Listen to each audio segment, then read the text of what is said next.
Un matin, je me retrouve dans le bureau du rédacteur en chef d'un grand magazine illustré, à l'initiative d'un commercial de mon agence. Nous avons parlé de voyages, de sujets. Il me savait réticent à certaines photographies. Habile et sympathique. Nous avons beaucoup parlé des écrivains voyageurs. Un mot revenait toujours dans la conversation. C'était le mot errance. Mais comment photographier cette errance? Et d'abord, qu'est-ce que ça voulait dire? Je promis d'y réfléchir. Je rentrais chez moi et je regardais la définition d'errer dans un dictionnaire. Aller ça et là à l'aventure. Aller de côté et d'autre en parlant des choses. Qui ne se fixent pas, qui s'égarent.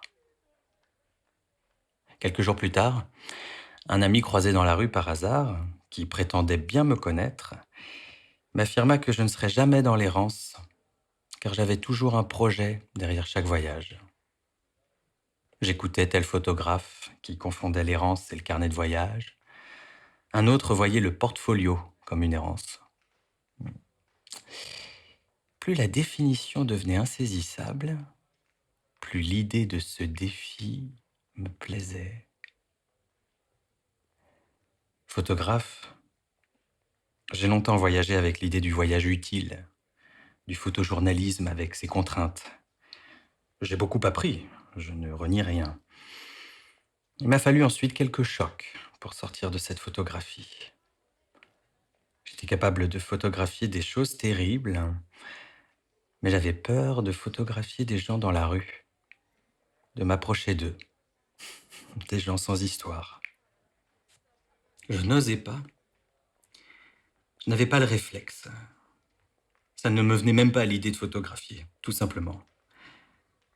Pour l'errance, je sais que je vais devoir affronter des petits découragements.